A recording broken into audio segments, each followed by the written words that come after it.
الرحيم.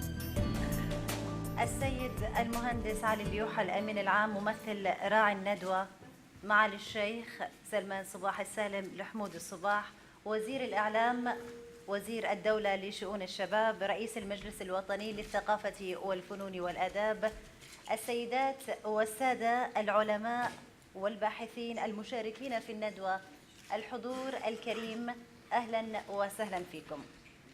يطيب لنا أن نلتقي هذا الصباح لنبدأ فعاليات الندوة العلمية الكويت عبر العصور من خلال الشواهد الأثرية والمصادر التاريخية. نعرف جميعاً أن الآثار تجسد حضارة الدول وثقافتها، وقد لعبت الآثار دوراً كبيراً في الكشف عن حضارات الدول السابقة. لذلك حرص المجلس الوطني للثقافة والفنون والآداب على إقامة هذه الندوة العلمية الرصينة لإلقاء الضوء على عمليات الكشف الأثري في الكويت وتاريخها الممتد إلى آلاف السنين قبل الميلاد، بمشاركة البعثات التاريخية والخبراء الذين تولوا عمليات التنقيب على الآثار في الكويت وفي الخليج منذ خمسينيات القرن الماضي. الحضور الكريم، يسعدني الآن دعوة السيد المهندس علي اليوحى لافتتاح أعمال الندوة بكلمة الرعاية.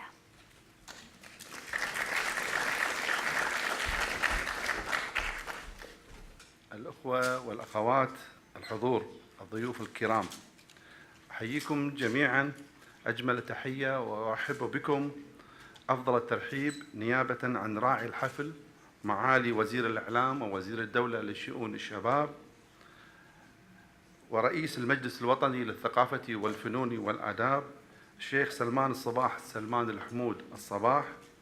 ونحن في مستهل هذه الندوة الثقافية التي تجمع بين التاريخ والآثار وتلقي الضوء على المراحل الحضارية التي مرت بها أرض الكويت الطيبة وشعبها الأبي المسالم، والتي أسهمت على مر الأجيال في صنع حاضر هذا البلد الذي دأب على أن يؤدي دورا مرموقا في محيطه الإقليمي، ولم تمنعه قلة عدد شعبه وصغر مساحته من المشاركة البناءة والفاعلة في حضارة إقليمها وعالمها، منطلقا من إيمانه بخصوصيتها التاريخية عبر الزمن وتشبثهم بثقافتها العربية والإسلامية ودعوتها الدائمة إلى التعايش مع الآخر والبحث عن القواسم المشتركة بين الشعوب. الحضور الكريم، نجتمع اليوم في مناسبة علمية شديدة الأهمية والخصوصية في وقت معا، فهذه الندوة التي تتمحور حول آثار الكويت عبر العصور إنما تلقي ضوء العلم والفكر على جانب من الإنجازات المادية لهذا البلد الكبير بإنجازاته وعطاءاته التاريخية. وإذا كانت بعض البلدان تشكلت بفعل ظواهر طبيعية بعينها أو مفارقات تاريخية من نوع ما، فإننا نقول إن الكويت هي هبة الكويتيين الذين صنعوا مجدها على مدى التاريخ ويواصلون الصنعة في كل الصعد، ومن بينها التنقيب عن أسراره في طبقات العصور والصخور والرمال، حيث يأتي هذا الملتقى الآثاري في سياق الكشف العلمي عن التاريخ الكويتي المادي الماثل والشاخص أمام العيون، دليلاً على عطاء الكويت دولة ومجتمعاً من عصر إلى عصر. السيدات والسادة، إن الآثار هي ذاكرة الإنسانية وهويتها، ساهمت في بلورتها أجيال كافحت وناضلت من أجل الحفاظ عليها وترسيخها ونقلها إلى الأجيال اللاحقة، وهي رسالة يتلقاها الأبناء من الأجداد، فصارت بمنزلة جذور الإنسانية الثابتة في عمق التاريخ ووثائق مادية تشهد على الدور الذي أدته المجتمعات في بناء هويتها المتفردة وخصوصيتها المتميزة. ولا جدال في أن تطور المجتمعات الإنسانية الأولى يختلف من مكان إلى آخر ارتباطا بمدى القدرة على استغلال معطيات الأرض والجغرافية بجميع جوانبها وتسخير الظروف المحيطة لمصلحتها، وتحقيق تطلعاتها بالتفاعل مع قدرة أفراد هذه المجتمعات على التعايش مع الآخر من أجل ازدهار الجميع. السيدات والسادة، لقد أدركت دولة الكويت منذ ما يزيد على نصف القرن من نهضتها الحديثة أهمية التراث الثقافي الإنساني على أرضها، بوصفه جزءاً مهماً من التراث الإنساني العالمي، فبادرت إلى تشريع قانون الآثار الكويتي الصادر بمرسوم أميري برقم 1 سنة 1960، كما دعت ابتداء من عام 1957 وإلى الآن العديد من بعثات التنقيب العلمية المتخصصة إلى المشاركة مع الكوادر الوطنية للكشف عن مواقع حضارات وآثار المجتمعات التي قامت على الأراضي الكويتية ضمن برنامج علمي يبرز دور المجتمعات التي عاشت على أرض دولة الكويت في بناء الحضارة الإنسانية. وقد كشفت الدراسات الميدانية التي أجريت في دولة الكويت على مدى أكثر من 50 عاماً على انتشار العديد من المواقع الأثرية التي تمثل حقباً حضارية مهمة كان لها أثر بالغ في مسيرة الإنسانية، وما زالت تلك الأعمال مستمرة من أجل المساهمة في إغناء الحضارة الإنسانية. الحافل الكريم، إن هذا اللقاء العلمي له دليل على مدى أهمية التراث الإنساني، وعلى الرغم من أعمال هذه الندوة العلمية الأولى من نوعها تركز على نتائج الاستكشافات الأثري في دولة الكويت، فإن من الأهمية بمكان ربط نتائجها بنتائج الأعمال الأثرية للمواقع المناظرة لها في دول مجلس التعاون الخليجي، بهدف وضع تصور متكامل عن الحقب الحضارية المختلفة. ونحن نأمل أن تسهم الأوراق المقدمة لهذا الملتقى في إبراز الوحدة الحضارية والسمات المتشابهة لدول مجلس التعاون وكتابة التاريخ الإنساني المشترك، وأن تخرج هذه الأوراق في إصدار علمي يفتح آفاق جديدة لإبراز التراث الكويتي والإنساني. الأخوة الحضور، أجدد الترحيب بكم وأرجو لكم التوفيق في إنجاح هذا الملتقى إثراء للثقافة والحضارة، ولكم من الكويت خالص التحية والتقدير، والسلام عليكم ورحمة الله وبركاته.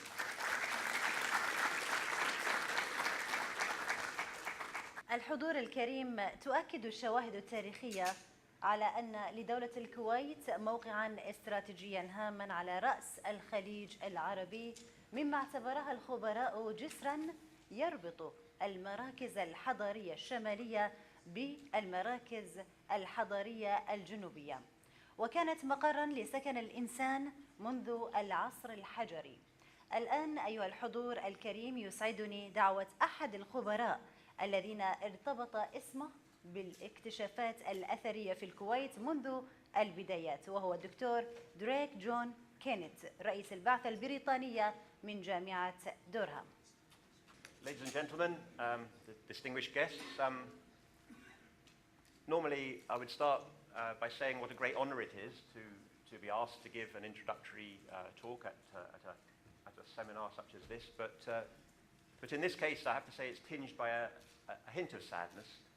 I've been asked to fill in for Flemming Hoyland, who's sick and who hasn't been able to come from Denmark. Flemming, I think, is amongst all of the foreign excavators here, has been working in Kuwait the longest, and he was originally slated to give this talk.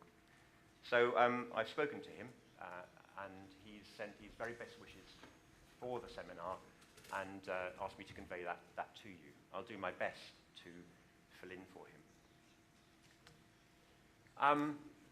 It's now 57 years since the first Danish investigations in Kuwait, and I think we can say that those excavations marked the beginnings of Kuwaiti archaeology. And as far as I'm aware, this is the first time that we've had a conference, an international seminar dedicated really to Kuwait's archaeology. And so I think it's a fantastic thing that the National Council have done. I'd like to compliment the Director, Ali Al-Yuha, and the other officers of the National Council for taking this initiative and for bringing together so many scholars who are interested in Kuwait's history and archaeology. It's often the Danish mission that is the focus of understanding of the development of Kuwaiti archaeology. But in fact, I think we should also pay attention to the number of Kuwaitis who have played a really important role in making sure that Kuwaiti archaeology is developed and was taken seriously and that sites have been preserved. And I listed a number of them here, going all the way back to the late 1950s and 60s, with Sheikh Abdullah, Al-Jaber Al-Saqa, and then Tariq Rajib, who is also a very well-known figure in Kuwait archaeology and very influential, Ibrahim Al-Bagli, and Nawar Al-Ja, and then Dr. Fahad Al-Wahabi. I think some of these people are here, and Shahab who was in the job until last year. So I think we should also pay tribute to those people and for the role that they have played in the development of Kuwaiti archaeology through the years. Speaking now as the director of one of the current missions in Kuwait, one of the current archaeological missions in Kuwait, and I think there are about 8 foreign missions working here in Kuwait at the moment, I would also like to take this opportunity to say thank you and to compliment the National Council on its very far-sighted strategy. It has a very open-minded and encouraging approach to archaeology.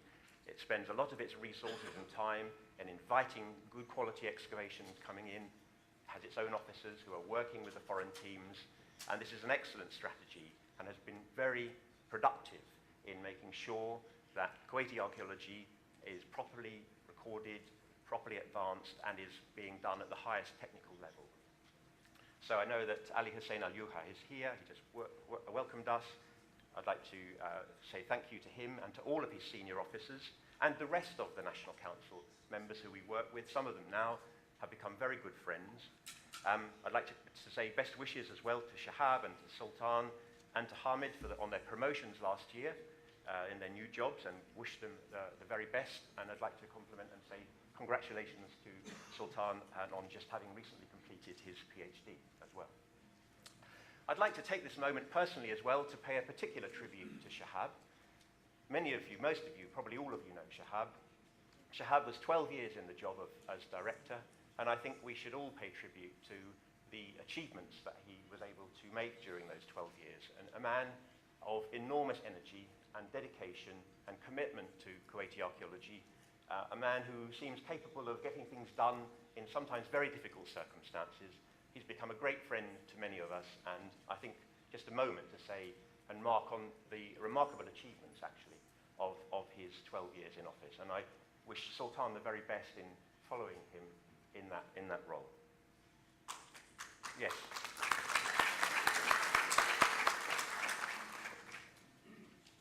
I made here a list of a brief outline, history if you like, of foreign missions working in Kuwait, going back to the 57 visit of Bibi and then the Danish mission, the United States mission headed by Teresa Howard Carter, Italian mission on Failaka in 1970s, the French mission, which continues today, that was started, I believe, by Jean-François Salle back in 1983, which has resulted in a lot of really good work, important work. The British mission at Sabia, Rob Carter's here today, I know, representing that. The Slovak mission, I think Dr. Pieta is here, running through, and you can see, in fact, after Shahab took over, what an enormous increase in work that took place.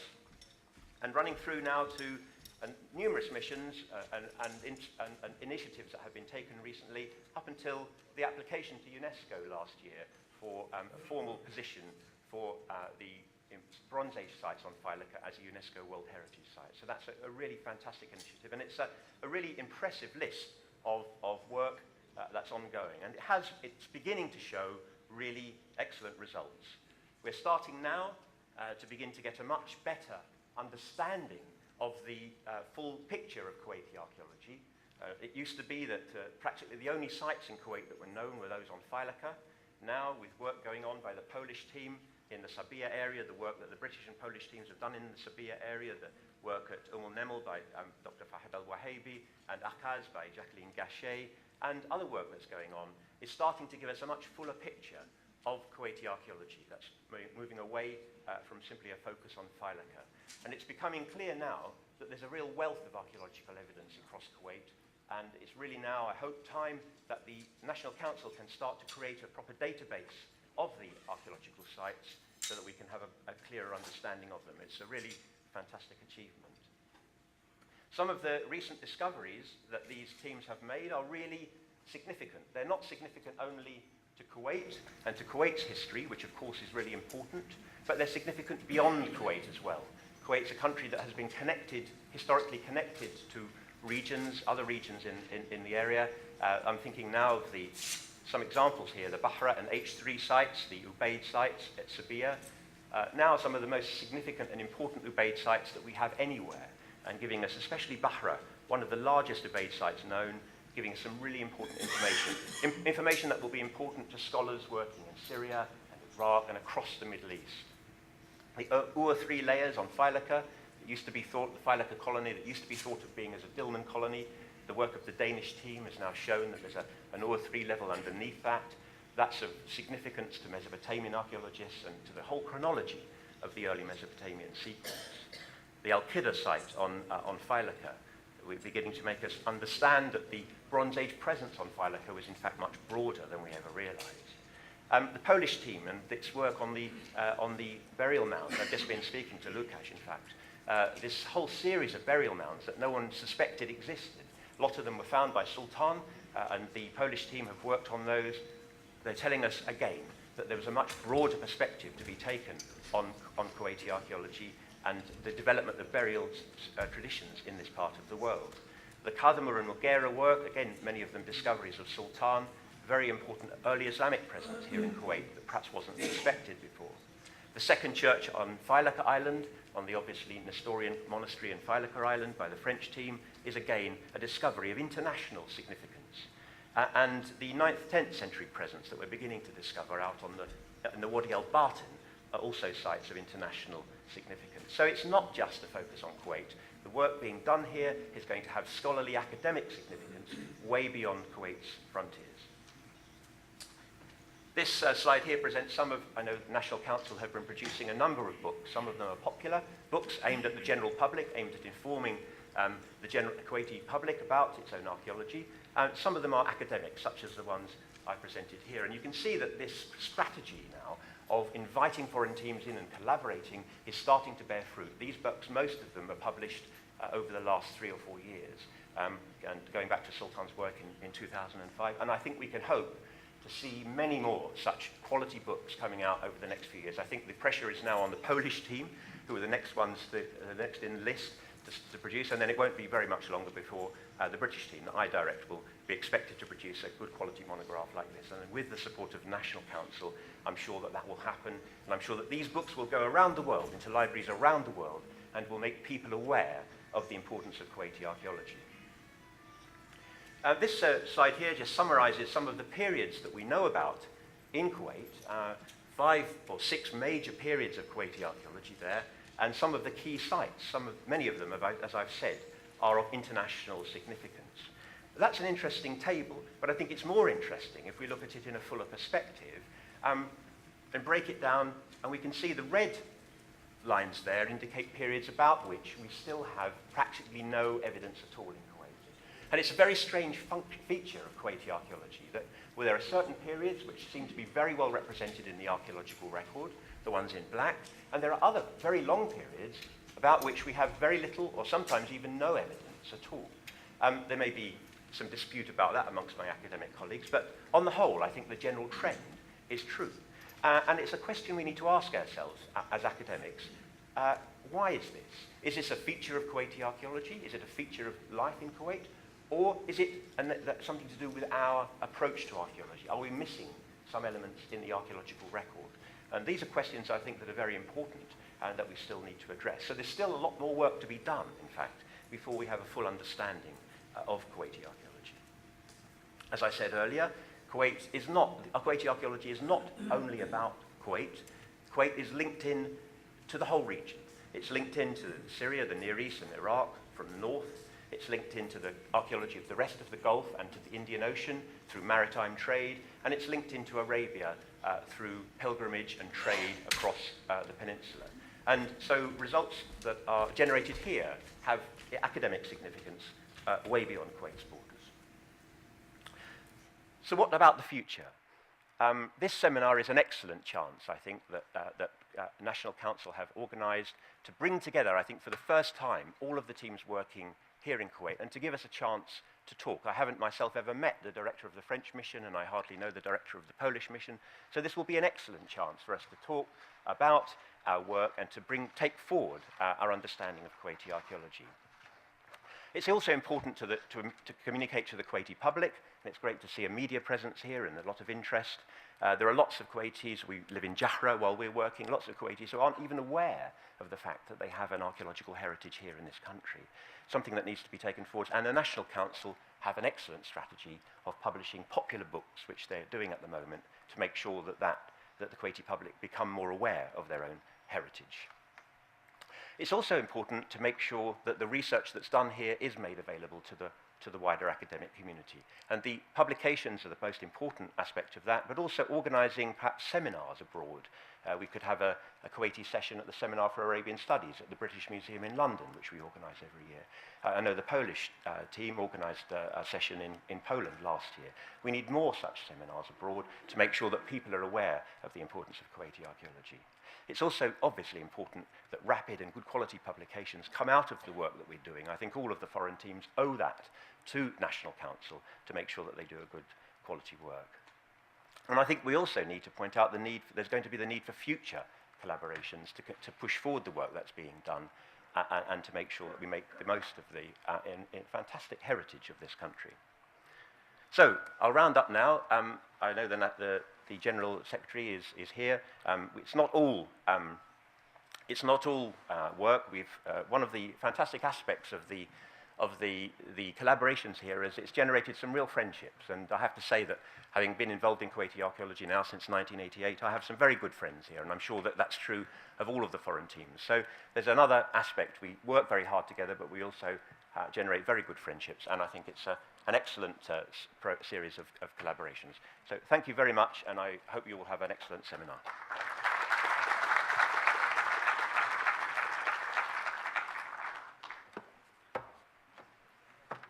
حضور الكريم، مرة أخرى نرحب فيكم أجمل ترحيب في هذه الندوة. الآن يتفضل الحضور الكريم لمشاهدة معرض صور المكتشفات الأثرية قبل أن تبدأ أعمال الندوة.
سنة قبل الميلاد.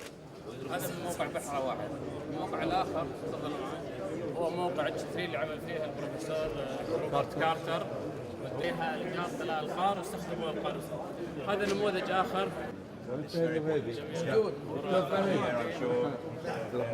You found this site H3, didn't you? اللي موجودة على الزقزاق أو شعار الزقزاق أو نواة التمر الموجودة.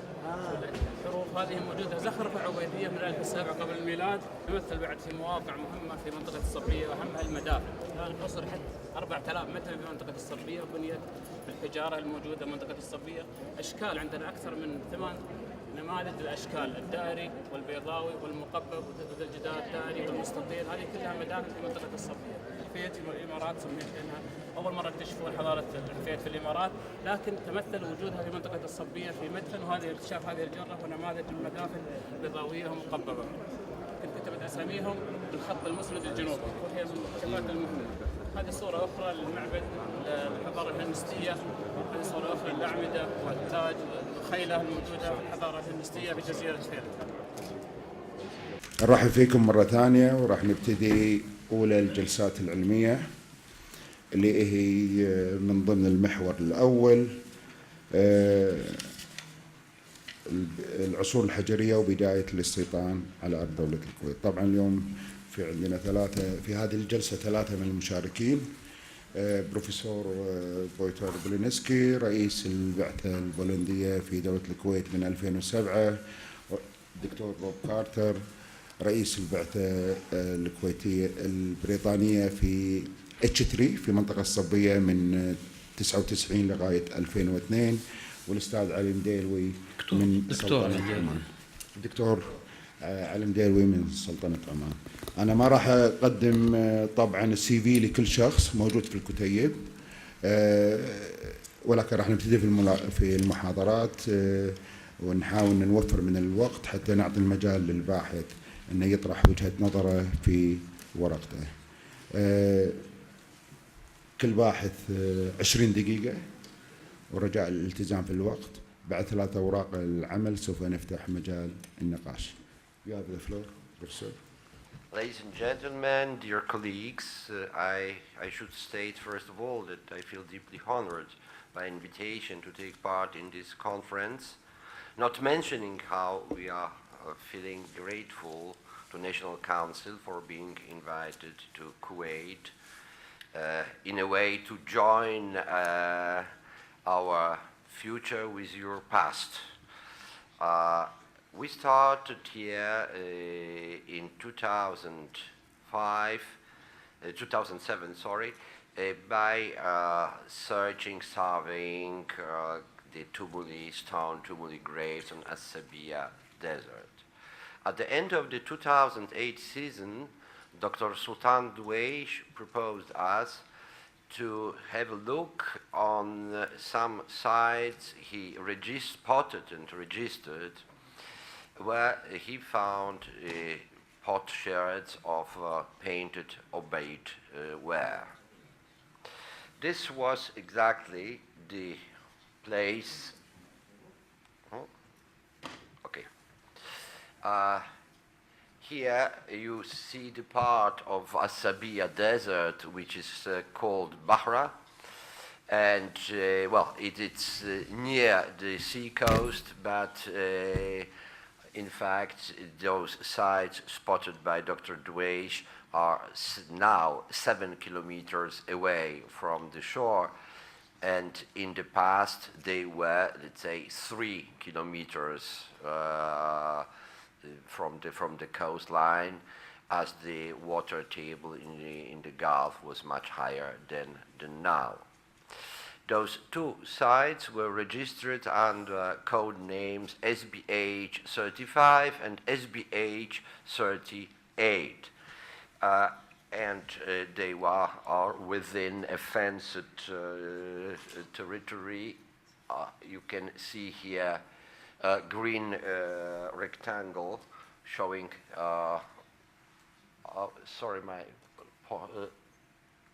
my point, okay, you can see this red point that's here.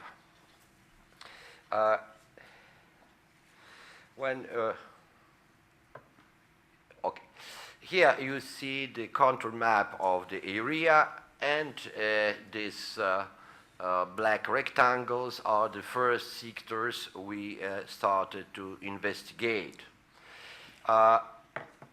Dr. Duweish spotted the sherds and fragments of stone constructions which are visible on the surface, and here you see that in fact beginning of our works there was much more resembling a cleaning than excavations.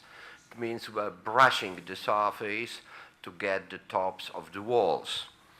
Of course, not the whole site offered such luxuries. Later it was necessary really to dig. But the first outline of the structures which were connected with those potsherds we got after the first week of our research. The problem was and is, to a certain degree till now, if we have to deal here with one side or with two sides. As you can see, they are far away one from each other, about, let's say, 150 meters. One is situated at the base of a rocky ridge, while the second one, SBH 35, is situated on such a ridge itself. After already 5 years of excavations, we can offer you a picture showing the, well, what we consider as a whole length of the site from west to east. And what we discovered is, for the moment, one of the largest settlements of this period, discovered not only within the Gulf area, but for this period also in Mesopotamia.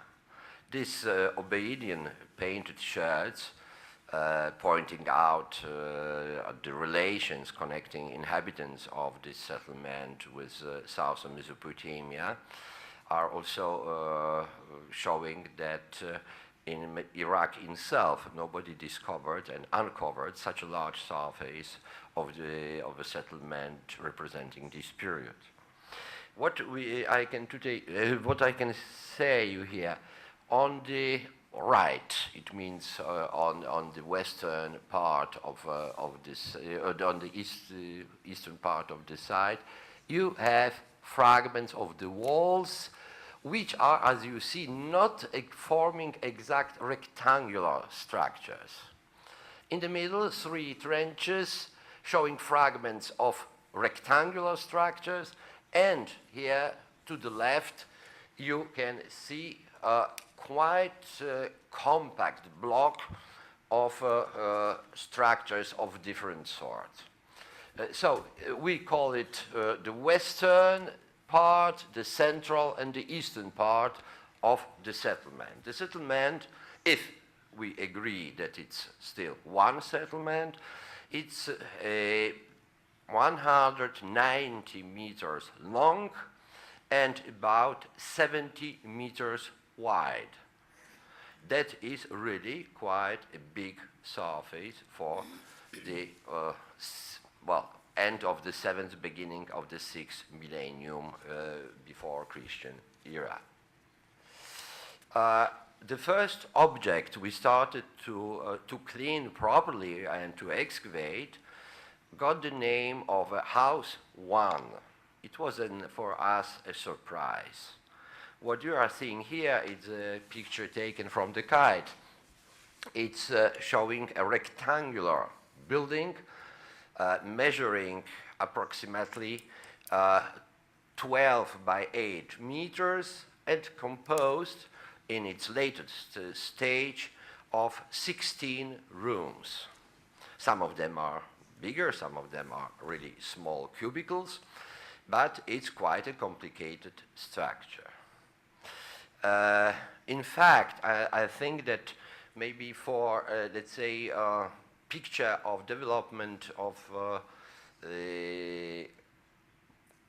Ubaid-related culture in the Kuwait territory, Dr. Carter should precede me showing results of the excavations on H3 side, because in fact we are like twins. It means the sides are separated by 6 kilometers in a straight line, and in a way they are complementing each other.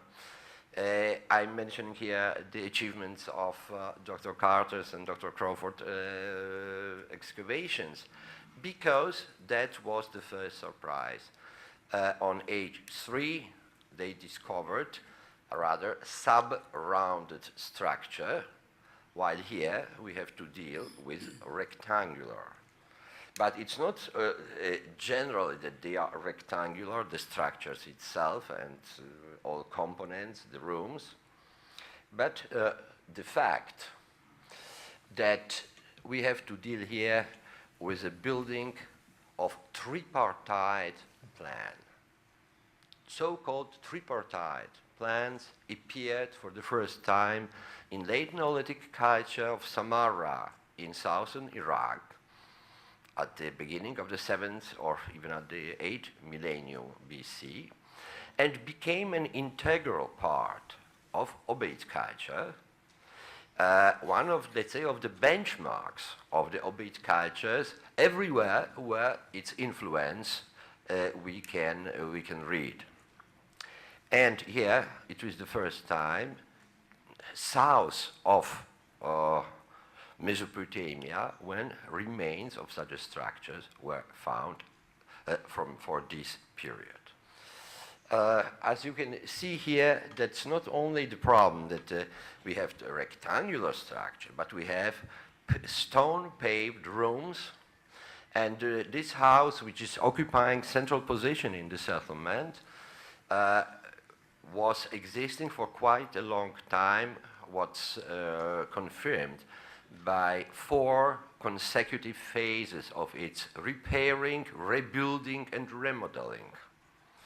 At the beginning, we may only suppose that the number of rooms was smaller, and only later the bigger rooms were divided into smaller ones. In one of those stone-paved rooms, we have 2 consecutive layers of slabs, and a kind of, as you can see here on the upper left picture, a kind of a, altar or a podium made also of stone slabs. It's, as the arrow is pointing out, it was found in this part of the house. The walls were preserved to the height of, let's say, 40, 50 centimeters, and we have to deal here with a strange manner of constructing the walls. It means the bases were made of slabs, natural slabs, unworked stone blocks, set vertically into the earth. Over them come the slabs laid horizontally. But not all the walls were made really of stone. If there would be really a complete stone construction, we should find much more stone remains than what we found. We have to suppose that the stone walls were in fact not higher than 1 meter, 1 meter 20. And there was an upper superstructure made of mud, clay with sand, maybe on a skeleton, kind of a skeleton made of reeds. Anyway, something much lighter than the stone walls. But these rooms were mostly playing the role of small workshops or storerooms. There is not much installations inside the house. We spotted several concentrations of seashells. Very clear we have there to deal with 3 different kinds of shells. And if you are finding concentrations, usually concentrations of the same kind of shells. And there is no fireplaces, in fact, except, with one exception, inside the house. All the fireplaces are outside.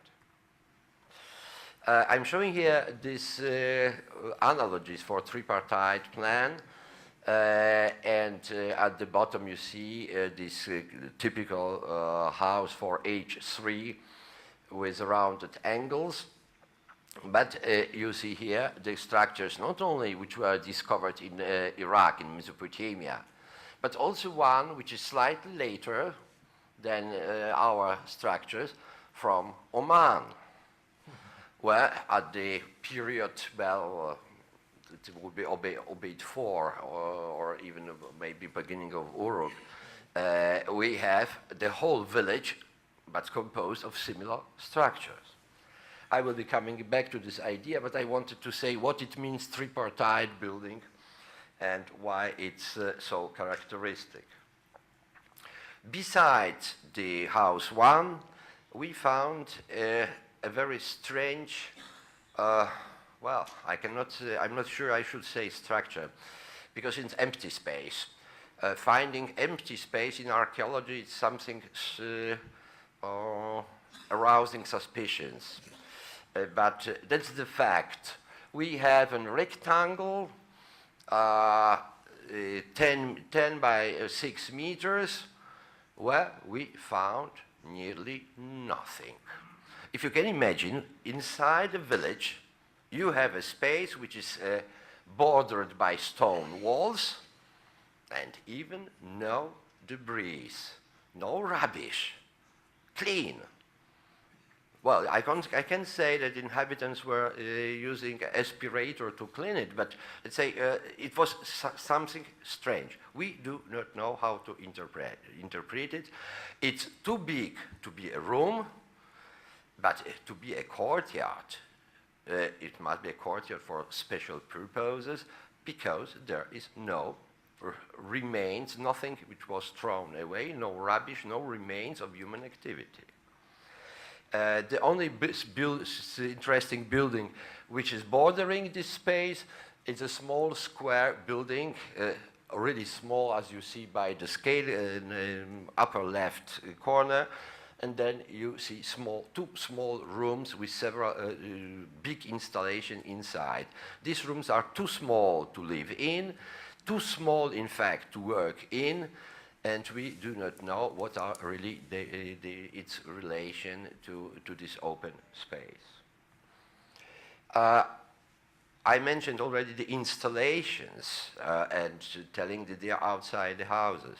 You are seeing here that there is kind of industrial area outside the area which is tightly packed with houses. That's something strange. It means that there was a living part of the settlement and a certain part for economical industrial activities, mostly connected with the use of fire, which were situated by the principle outside the area covered by buildings. Here you see a certain selection, let's say, of those installations only in the at the western outskirts of the settlement.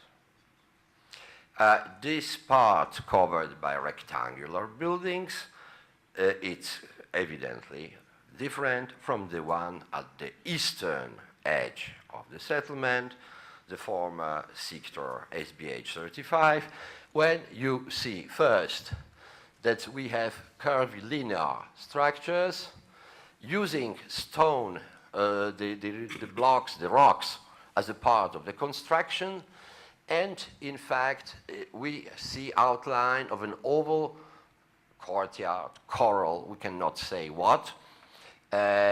You see on the right side of the plan, and there were only numerous fireplaces, open fireplaces with remains of animal bones. But most of the rooms, it's also semicircular or oval, which is making of this part, this area of the settlement, something different from what was in the western part and in the central. You see here the plan, which is much clearer here on this picture. On the right side, in the bottom, one of those mentioned fireplaces, and other installations belonging to the same part. In the central part, we only started the excavations But what we found are still rectangular houses. But there we found the first trace of a phenomenon which was especially impressive last year, when the torrential rains bring many damages to Kuwait city and to the desert as well. We discovered a building which was destroyed by the flood 7,000 years ago. And after those destruction, he was abandoned, and another one was built higher. Well, that's a difference of about half a meter in foundation level, and protected from the side from which the flood came. That's this green arrow is showing the line, and the scattered remains of the walls. The other building was constructed behind the rock which was protecting it to the end. But this is the first time we have here on the side two buildings built, one up on the other, still with the same orientation system, but as a result of a destruction. Inside the village, we were able to distinguish up till now 8 separate building units. Well, let's say houses, and you can see that on the western side they are quite tightly packed, and except this mentioned open space, we have, well, no streets and not open space separating one unit from the other. It is important because that's showing that they were made as a part, erected as a part, let's say, of a kind of same master plan. They have exactly the same orientation, and they were having common walls. We cannot say how many people lived in one of such houses. Well, that's paleodemography. It's still, well, a bit of black magic for us, especially for such remote periods. But let's say that there were, let's say, well, 3 to 5 adults with 5 to 10 kids. That's the maximum which we could live in such houses. If we take that were, let's say, 7 inhabitants per house, we can multiply, and, well, we have over 50 inhabitants only in this part, not mentioning the eastern one. Anyway, it's approaching 100 people. And the fact, that's just to stress that this one system, one axis on which all these buildings were erected, while farther to the east there is another axis. Of course, we should try this year to connect both areas to see what caused this change. I concentrated on the village, but, well, I should show you at least a short review of the findings to prove that really we have to deal here with Obeid-related site. So there are the examples of the painted Obeid pottery. And what's important, besides the luxurious pottery, we have also the plain pottery, which was serving, well, domestic purposes. Containers, some of them quite big.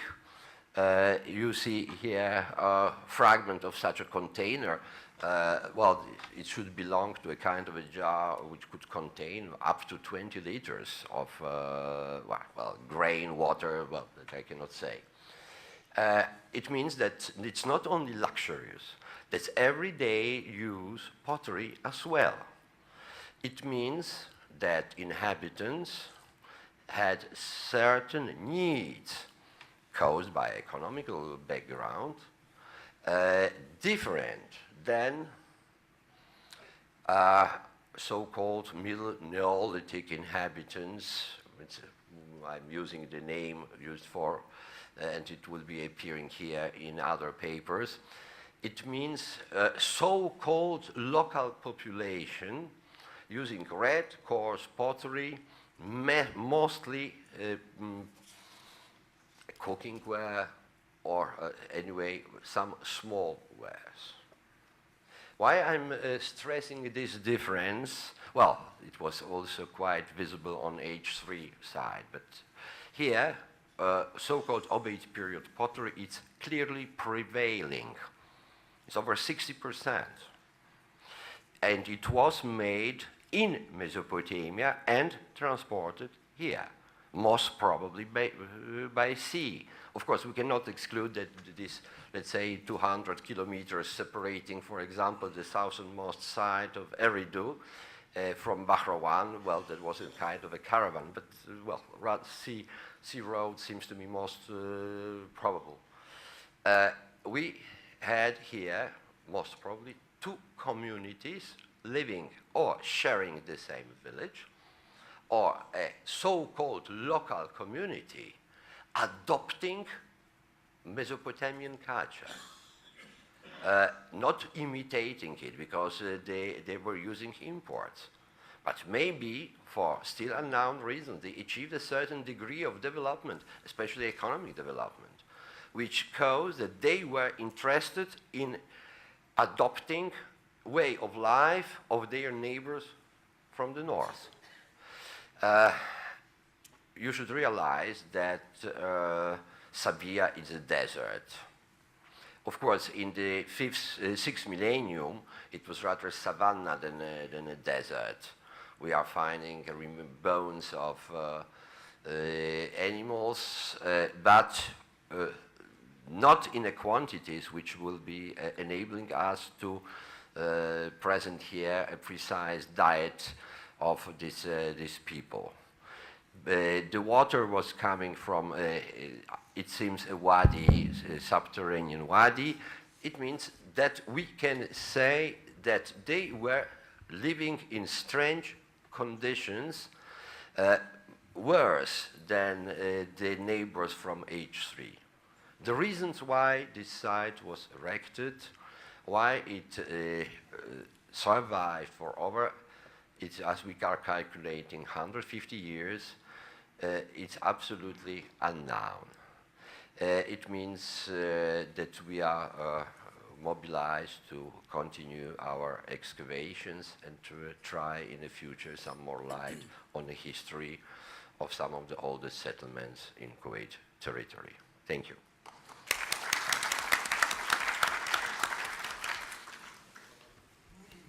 Thank you, Professor.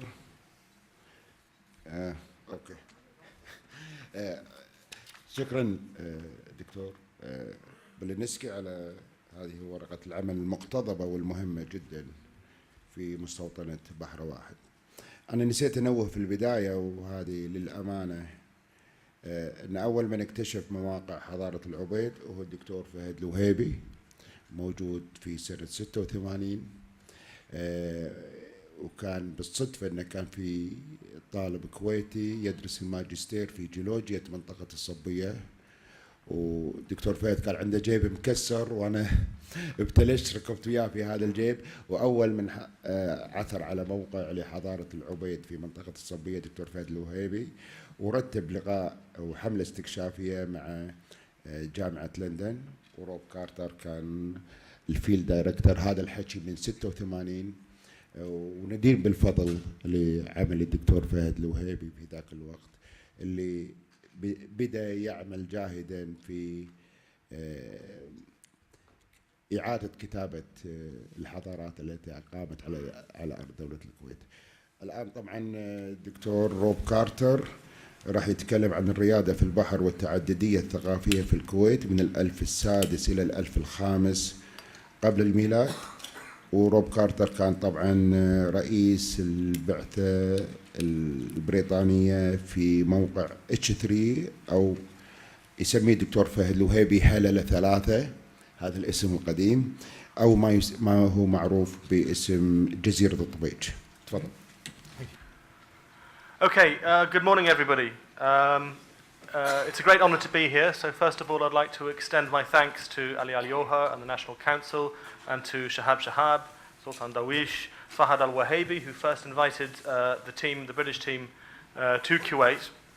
I'm going to talk a little bit more about H3 and Bahra and how they fit into the wider interaction networks of Iraq and the Gulf, and how Kuwait was very much, if you like, a central node and a place where people met and exchanged both goods and ideas at this very early stage of prehistory. I'm going to give you a little bit of background first, I hope. Here we go. On the discovery of the Mesopotamian Ubaid pottery in the Gulf. It's been known since the late 1960s, and we knew that something was happening, or rather this was before my time, in fact, before I was even born. We knew that there was some kind of exchange of southern Iraqi Ubaid pottery in the Gulf region, because it was found at numerous sites, many of them in the eastern province of Saudi Arabia, but also Bahrain, Qatar, and the UAE. And this mostly falls in the late 6th and early 5th millennium BC, what we would call the Ubaid 2 and 3 periods, with a little bit of Ubaid 4. This is, oh, hello. I don't seem to be getting, there's the Ubaid pottery I was just talking about. And here's the current known distribution of sites in the Gulf with Ubaid pottery. And you'll see quite a concentration in the eastern province of Saudi Arabia. There's possibly some Ubaid pottery on the Iranian shore at a site called H200 near Bushehr, but actually most of that seems to be a local Iranian variant. And of course, up in Kuwait, we see the sites of Bahra and H3 at the top. Now, various models have been proposed to explain this distribution, so I'll very quickly whiz through some of the most important ones. In fact, we're very honored today to have Dr. Abdullah Masri here, who was the first person to look in detail at this phenomenon of pottery appearing in the Gulf in the Ubaid period. And it's difficult to do justice to his quite complex and nuanced interpretation of the distribution. But if I get it right, I believe I could summarize it by saying that it involves cyclical, probably seasonal, land-based movement between southern Iraq and the eastern province of Saudi Arabia, involving a close interaction between the peoples of both areas, and in fact, possibly you could even regard them as being part of a single system at this time. And this is a very powerful explanation, and it still holds true, though as we shall see, we now consider it to have been more sea-based than land-based. And in fact, the problems with this model is that the pottery is mainly coastally distributed, and we haven't yet found Ubaid-related sites on the inland routes, for example, on the Wadi Batin, though I'm always ready to be proved wrong on that. I'll probably say this, and now somebody will find an Ubaid-related site on the Wadi Batin. And since this time, since the 1970s, 30 or 40 years of archaeology have passed, and we've found a lot of evidence for seafaring in the Gulf at this time. Another explanation from the 1970s was advanced by Joan Oates, who regarded the pottery found in the Gulf as being the luggage of people from Iraq. In other words, there were just seafarers, probably fishermen, who weren't really in the Gulf to trade, but were there to gather resources such as fish. And she believed that the material was just left behind when they went back home.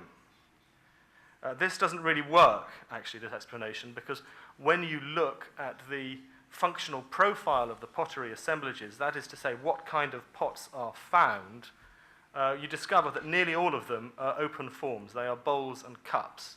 This is not suitable for transporting water or food as a fisherman, for example. So, to my mind, we should regard the Ubaid pottery as a trade good which was exchanged with the Neolithic people of the Gulf, possibly even brought to the Gulf by the Neolithic people of the Gulf. One of the central parts of Joan Oates' explanation was that she found it hard to believe that if there was a demand for pottery in the Gulf amongst the Neolithic people, she would expect to see local imitations. Now, she didn't know it at the time, but now we know that there are, in fact, local imitations of Ubaid pottery.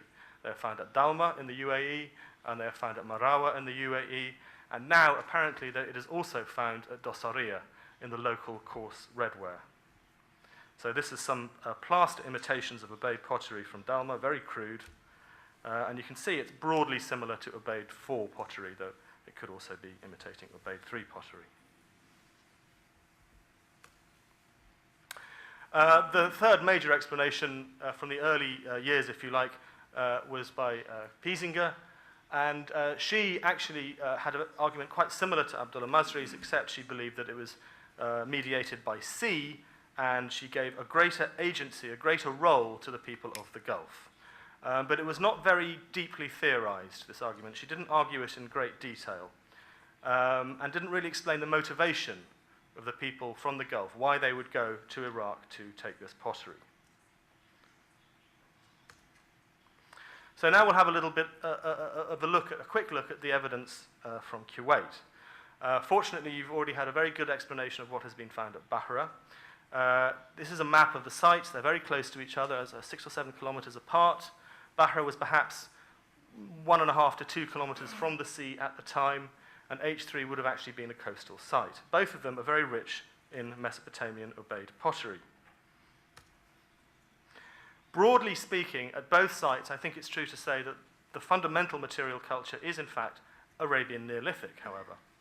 This can be seen in the architecture at H3, not so much at Bahra, the lithic technology, the way they made their stone tools, and also the subsistence economies. This is a shot of the site at H3 during excavation.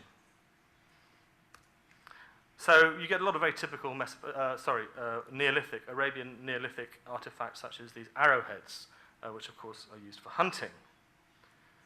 The main stone tool assemblage at H3 seems to have been devoted to small cutting tools and for tools for drilling and making shell beads. And here's some examples of the beads and the stages of manufacture, including polishing stones and the blanks, drilling tools on the top right. And we also found a pierced pearl, which was very interesting.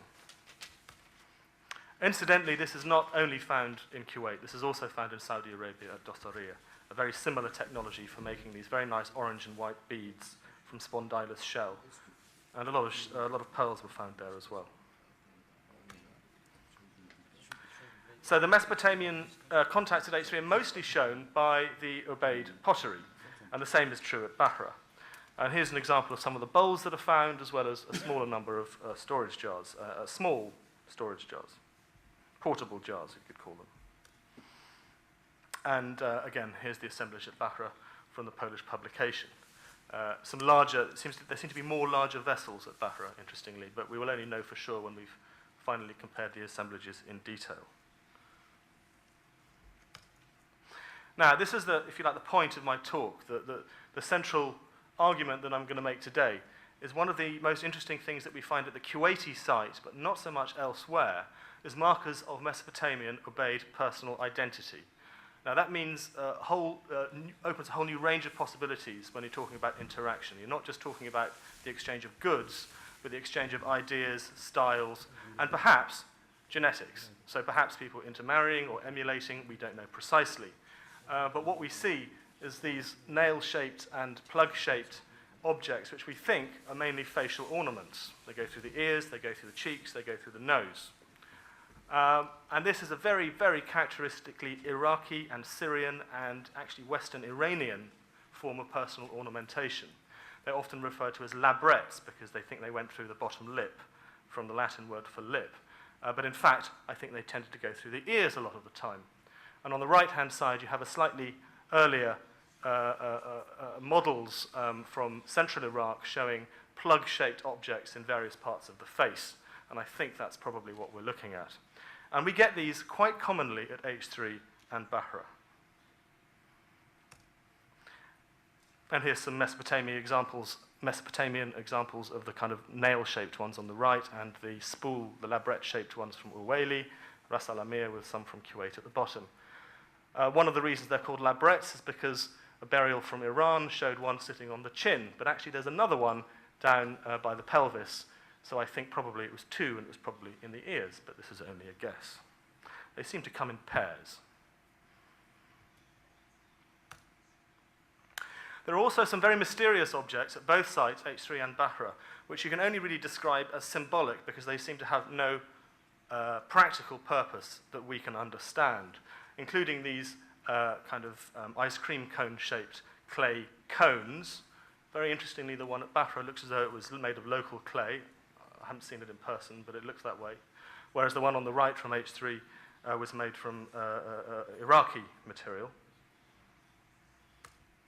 And there are lots of other small objects, the ones in the red boxes from H3, which are hard to explain. Little shaped clay spatulas, obsidian plaques, this, which could be a labrette on the top, probably made of obsidian, top left. And these too might be symbolic objects or personal ornamentation. But there's something going on here which is not very Neolithic at all, and which appears to have been associated with people in Kuwait of a kind of Mesopotamian style. Now, I don't have time to do a detailed comparison with the material from the lower Gulf and the central Gulf sites, but in the sites in this area, that is the eastern province of Saudi Arabia and towards the east and the south, you don't get this kind of material. You get the pottery, but you don't get the personal ornamentation and the, let's call them, symbolic objects. You get a lot of the pots, as I said, mainly Ubaid 2-3, including the one from Marawa. It's been described as Ubaid 0 to Ubaid 5, but in fact it's Ubaid 3. And again, you get a very strong preponderance of these open forms, these bowls.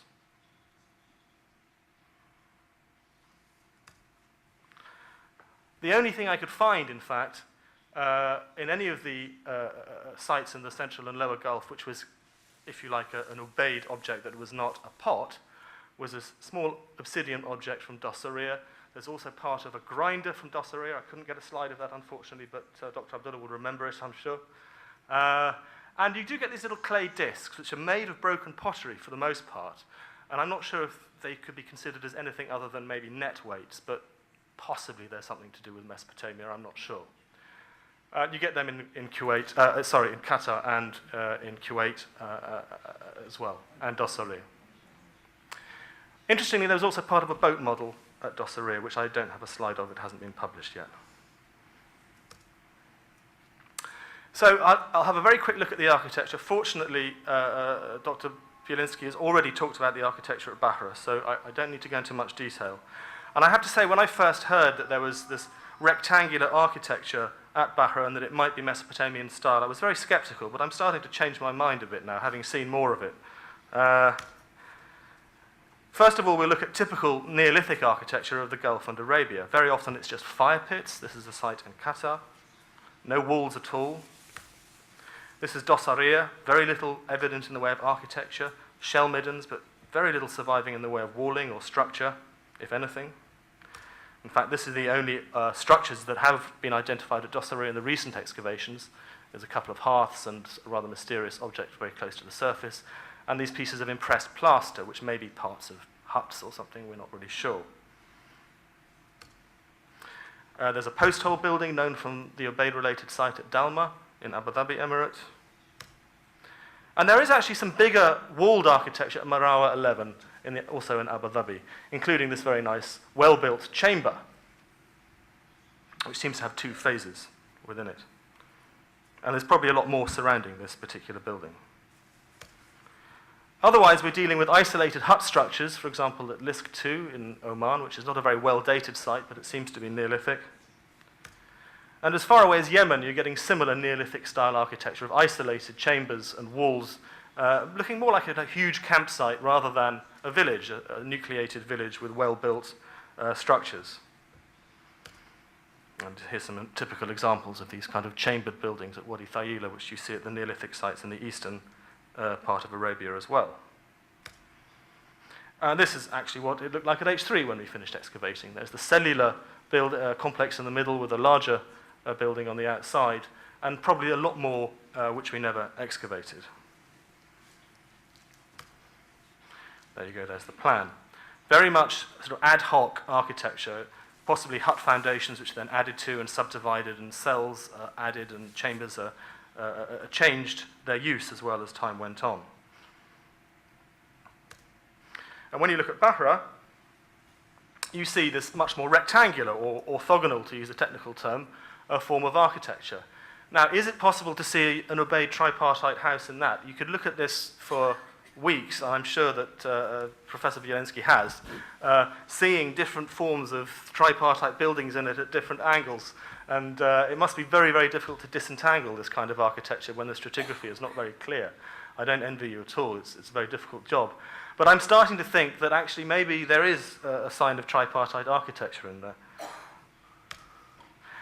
And here we've got some of the same slides. These are the classic tripartite Ubaid houses from Mesopotamia and, in fact, Turkey.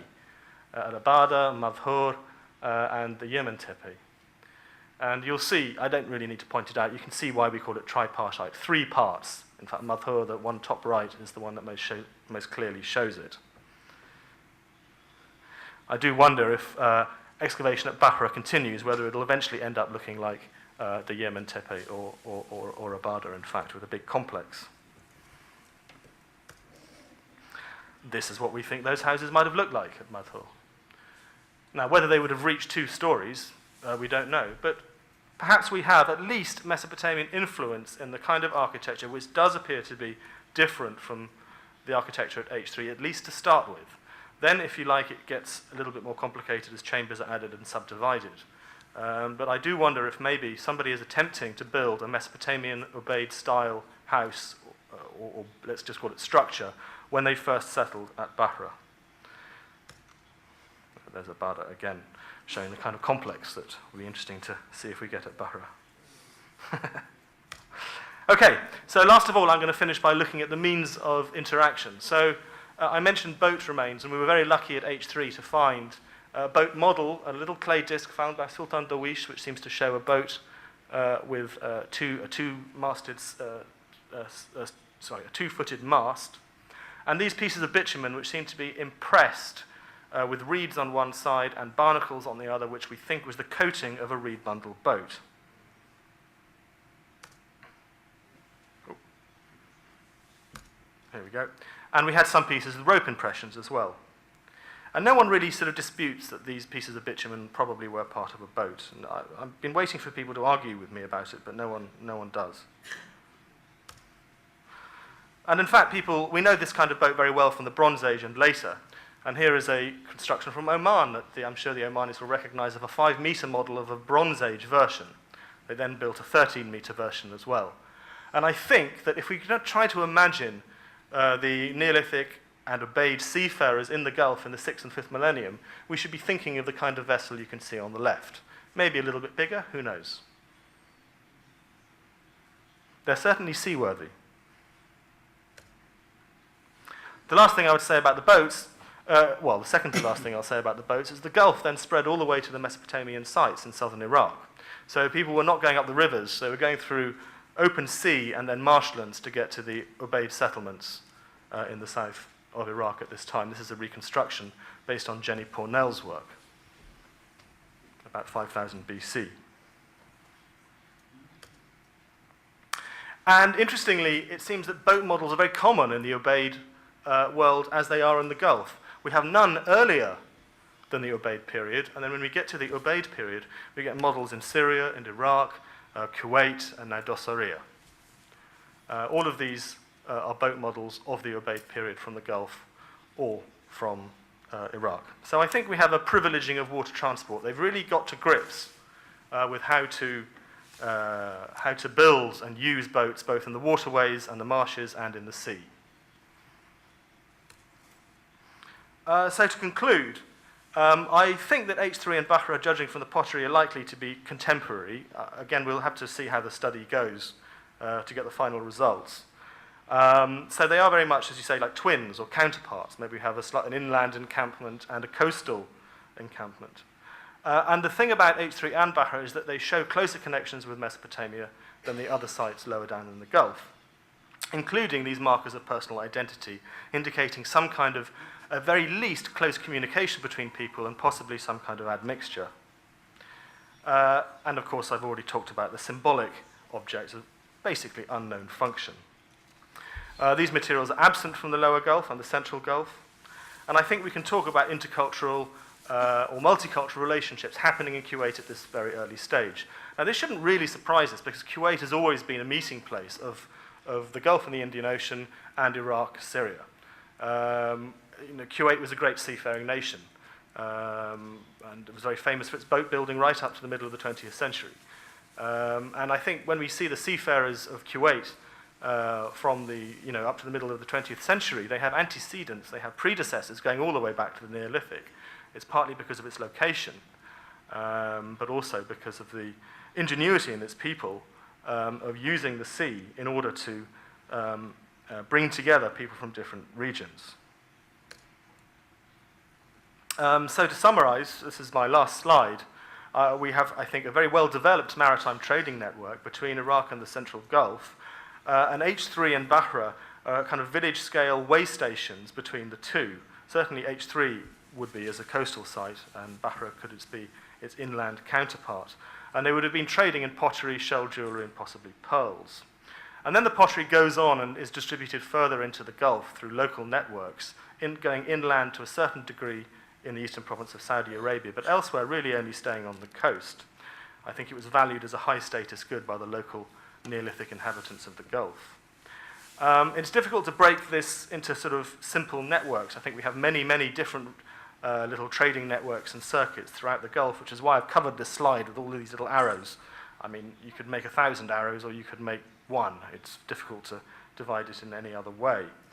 And for that reason, you do get this gradation of material culture, which is more of a sort of hybridized material culture in Kuwait than it is lower down in the Gulf. It's just a function of distance as much as anything else. So Kuwait I would regard as a particular meeting point and mixing point of cultures in the late 6th and early 5th millennium BC. So I'd like to thank everybody again for inviting me here and for allowing us to do this research at H3. Thank you very much.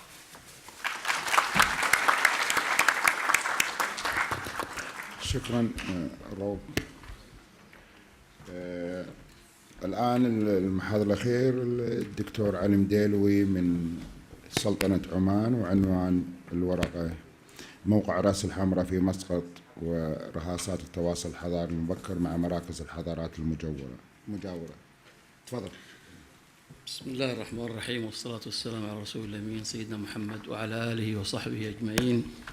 أما بعد، موضوع ورقتي عن رأس الحمراء، ولكني سأقرأ بعض الملاحظات التي كتبتها ثم بعد ذلك سأقوم بالشرح هناك في المنصة. موضوع ورقتي يدور حول موقع عماني يسمى موقع رأس الحمراء، نسبة إلى تسمية حديثة للموقع، حيث يبدو كراس أو جرف صخري مطل على بحر عمان. وقد تم التنقيب في موقع واحد من هذه المواقع المكتشفة في رأس الحمراء، وأطلق عليه الباحثين موقع رأس الحمراء 5. ويعد من المواقع المهمة في عمان، وربما استمد أهميته كونه من بين أوائل المواقع المكتشفة في عمان، إضافة إلى أنه يقع في محافظة مسقط على ساحل منطقة القرم تحديدا، وهو موقع أكسبه أهمية استثنائية، فهو يطل على بحر عمان من ناحية، ومن ناحية أخرى فإنه يشرف على حركة التجارة القادمة من المحيط الهندي وبحر العرب والمتجهة إلى الخليج العربي، أي أنه كان يشرف على حركة التجارة القادمة من المراكز الحضارية لوادي السند وجنوب بلاد فارس، والمراكز الحضارية في جنوب الجزيرة العربية. وربما كان يستقبل المواد والسلع كانت تأتي من مراكز القارة الأفريقية عبر مضيق باب المندب مرورا بجنوب الجزيرة العربية، والمتجهة إلى الشمال عبر مضيق هرمز إلى مراكز الخليج الحضارية، مرورا بالمواقع الكويتية كموقع الصبية في شمال الكويت، وصولا إلى بلاد الرافدين. أما الأهمية الثانية فإن الموقع يعد أيضا من أوائل المواقع المكتشفة في عمان، والتي زودتنا بكميات وافرة من اللقى والمعثورات الأثرية التي تعود إلى فترة 2005 والرابع قبل الميلاد، وهي الفترة التي تؤرخ في منطقة الخليج العربي والجزيرة العربية إلى بداية نشوء القرى والواحات في المنطقة، وهي الفترة التي استقبلت فيها منطقة الخليج والجزيرة العربية تأثيرات العبيدة الثقافية القادمة من بلاد الرافدين. ولعل موقع الصبية في دولة الكويت خير شاهد على هذا التأثير الثقافي والحضاري. موقع رأس الحمراء تم اكتشافه في سبعينيات القرن الماضي بواسطة فريق علمي من جامعة نابولي الإيطالية، حيث تم العثور على كمية كبيرة من الآلات والأدوات والمعثورات الحجرية والفخارية والعظمية المختلفة الاستخدام، ومجموعة من الخرز المصنع من الأصداف ومجموعة كبيرة من مخلفات الأسماك والطيور وعظام بعض الحيوانات كالأبقار والغزلان والخراف والضان والقطط والكلاب. وتعود فترة السكنة المؤرخ في الموقع إلى الفترة من 4300 إلى 3300 قبل الميلاد، وذلك بناء على تاريخ بعض الأخشاب المتفحمة التي عثر عليها في الموقع. أيضا عثر على بعض الأساسات الحجرية وبعض الحفر التي يعتقد أنها كانت حفر لأوتاد أو أعمدة لمساكن خشبية. وقد أطلق فريق البحث على هذا الموقع حضارة الصياد العماني الأول لما قدمته لنا المكتشفات الأثرية وبخاصة البحرية منها كالصنارات والثقالات والأزاميل والخطافات وأدوات الصيد المختلفة من معلومات ثرية عن واقع المجتمعات البحرية الأولى في منطقة الخليج والجزيرة العربية. تم الكشف أيضا عن مقبرة في الجانب الشمالي للموقع، وقد زودتنا هذه المقبرة بمعلومات ذات أهمية كبيرة عن مجتمع راس الحمراء والحالة الاجتماعية لبعض أفراده. فقد عكس ثراء الموقع وكمية المعثورات وتنوعها عن مجتمع عاش أفراد حياة مستقرة جيدة، وعكس تنوع المعثورات أيضا عن علاقات تجارية متعددة وتواصل مجتمع راس الحمراء مع بعض المراكز الحضارية في المنطقة في وادي السند وبلاد فارس وبلاد الرافدين. ويرجح بعض الباحثين أن التبادل التجاري كان يتم عن طريق المغايضة بمنتجات البحر المختلفة بما فيها المحار والكحل وأصباغ الزينة والأصداف وغيرها من المواد والأدوات والآلات التي استغلها سكان قرية راس الحمراء من خيرات البحر الوفيرة، واستطاعوا أن يبادلوها بمنتجات غذائية وكمالية أخرى مع مجتمعات المنطقة. وقد زودتنا المعثورات الأثرية المكتشفة أيضا بدلائل على قيام اتصالات بحرية مبكرة تعد ركيزة أساسية للتبادل التجاري المبكر في المنطقة، وهو بلا شك تبادل تجاري مبكر شهدته مجتمعات الخليج والجزيرة العربية. وقد رسم هذا التبادل التجاري مسارات مختلفة للحركة التجارية البحرية المبكرة في منطقة الشرق الأدنى القديم.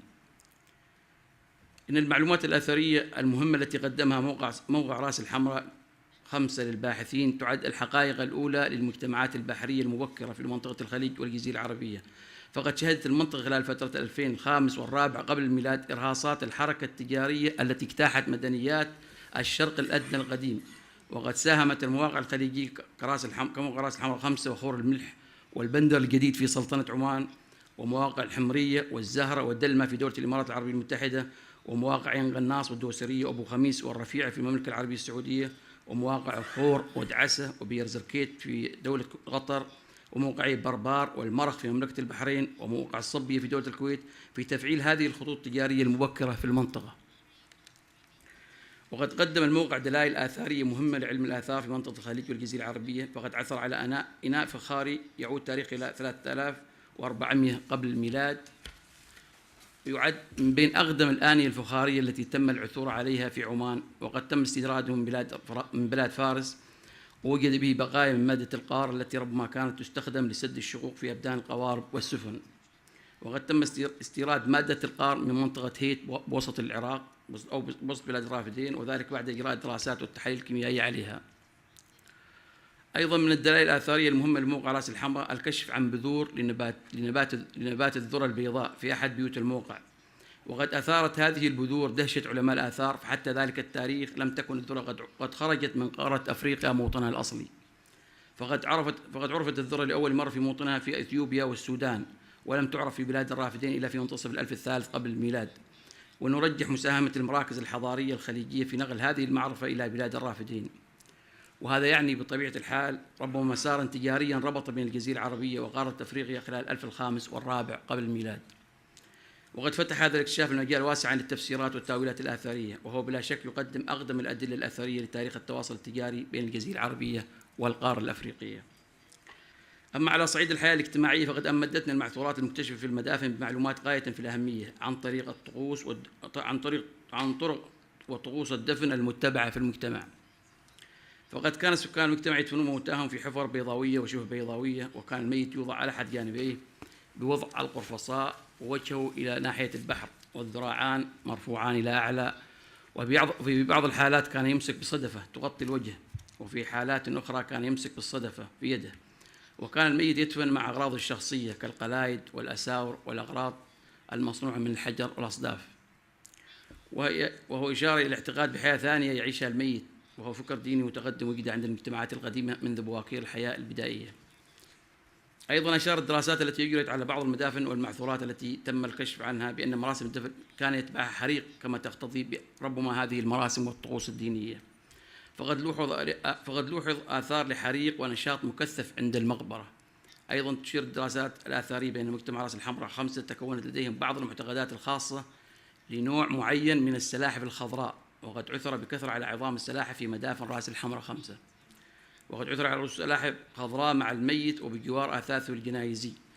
وفي بعض المدافن كانت توضع نحو 30 حصى مستديرة الشكل على سطح المدفن، والتي ربما فسرت على أنها مقاربة لبيض السلاحف وارتباط سكان القرية بالسلاحف البحرية. أيضا عثر في بعض المدافن على عظام لحيوانات بحرية وضعت بجانب الميت. وتشير بعض الدراسات الآثارية إلى أن بعض القبائل التي تسكن محيطين الهندي والهادي وبعض قبائل استراليا وجزر الكارولينا وجدت عندهم بعض المعتقدات التي تشير إلى أن أساطير الخلق عندهم تعتبر السلاحف والسلاحف الخضراء بوجه خاص الجد الأكبر لصيادي المحيط.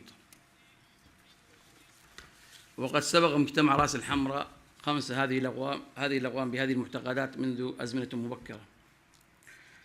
وفي الختام نرجح بأن ازدهار الموقع ربما يعود إلى عملية التبادل التجاري التي بدأت خلال تلك الفترات وربما قبلها بين وادي السند وبلاد فارس وبعض المواقع الساحلية في أفريقيا ومواقع الجزيرة العربية والخليج العربي، وهي بلا شك تعد البدايات المبكرة للاتصالات التجارية الأولى التي شهدها منتصف الألف الخامس قبل الميلاد والألف الرابع قبل الميلاد، والتي اعتبرت الأساس الذي سارت عليه فيما بعد التجارة الأوسع انتشاراً والتي تطورت خلال حقبة الألف الثالث قبل الميلاد، وذلك لمواكبة المتطلبات المتنامية لحضارة العصر البرونزي في منطقة الشرقين الأدنى والأوسط. أتمنى أن تكون ورقتي قد سلطت الضوء على موقع مهم من مواقع الجزيرة ما قبل التاريخ في سلطنة عمان الذي ساهم مع مواقع الخليج العربي والجزيرة العربية في رفض دراسات الخليج والجزيرة العربية بمعلومات ذات قيمة أثرية كبيرة لرسم إطار الحركة التجارية المبكرة في المنطقة وتواصيلها. هذه حفر وتجاوي في الأخشاب التي استخدمها سكان القرية لتشييد بيوتهم وجدرانها الخشبية.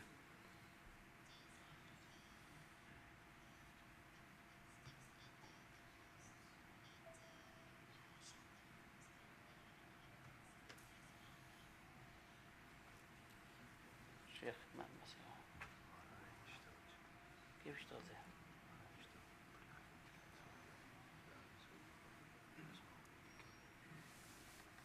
بس بيشرح هناك ويشرح المثال خلاص واحدة بنفس 5 لا نفس الشيء. الحين وين نروح؟ هذه السكين حجرية تم العثور عليها في رأس الحمراء. طبعا هذه تبين بعض الاستخدامات التي كان استخدام أصحاب القرية يستخدمونها. هذه قلادات مختلفة من الأصداف تزين بها النساء، هذه تم العثور عليها أيضا في رأس الحمراء في بعض المدافن، وتظهر مدى البراعة التي كان يتقنها سكان القرية.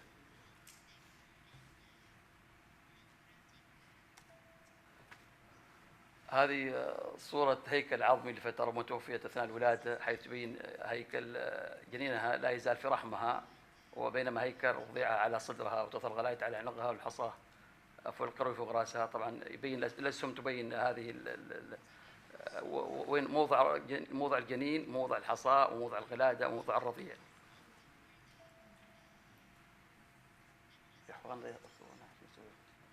هذه طبعا هيكل الفتاة دي بعد تنظيمها وتشكيلها بالحاسب الآلي تظهر مواضع الرضيعة فوق والجنين وموضع الحصاة فوق الرأس. بعد هذه الصورة تظهر جمجمة لرجل رقم 1، وفي رقم 1 جمجمة لرجل ورقم 2 جمجمة لسحلفها، ويبين الاعتقادات التي كانت تعتقد بها سكان القرية واعتقاداتهم بوضع السلاحف كانت توضع عند الميت.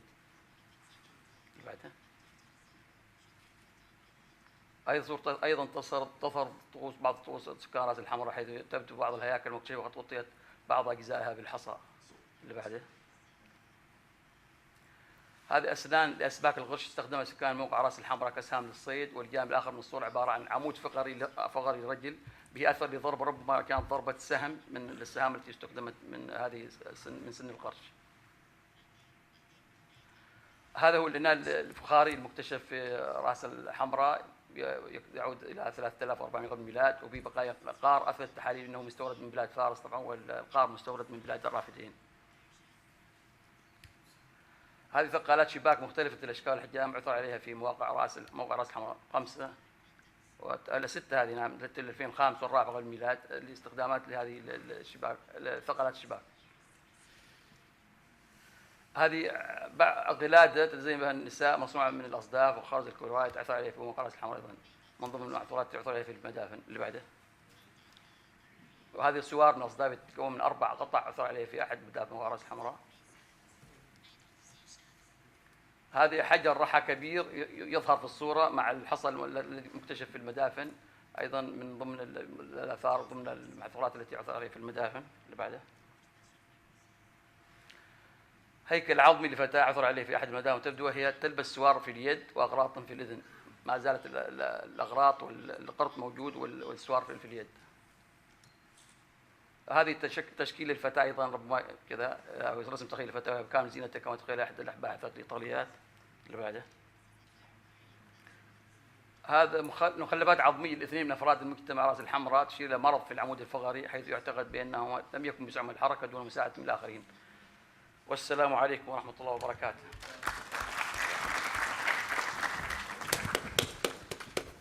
شكرا دكتور علي. الآن في عندنا 10 دقائق للأسئلة. أرجو أن تكون الأسئلة عدم الاسترسال في الأسئلة مع ذكر لمن السؤال. أول واحد سجل اسمه عبد العزيز صويلح، فهد الوهيبي، دكتور عبد الله المصري. المباركة الأولى.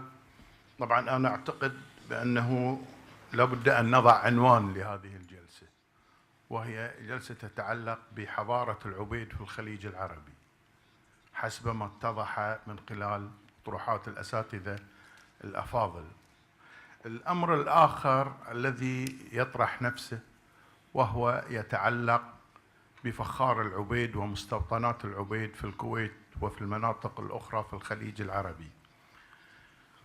الأطروحات الثلاث التي تقدم بها الدكتور بلينسكي والدكتور كارتر حول ما يتعلق بوجهات النظر حول مسألة التشابه في عينات الفخار العبيدي المكتشف في مناطق الخليج العربي وفي منطقة الصبية بشكل خاص مع المصدر موقع العبيد في جنوب العراق.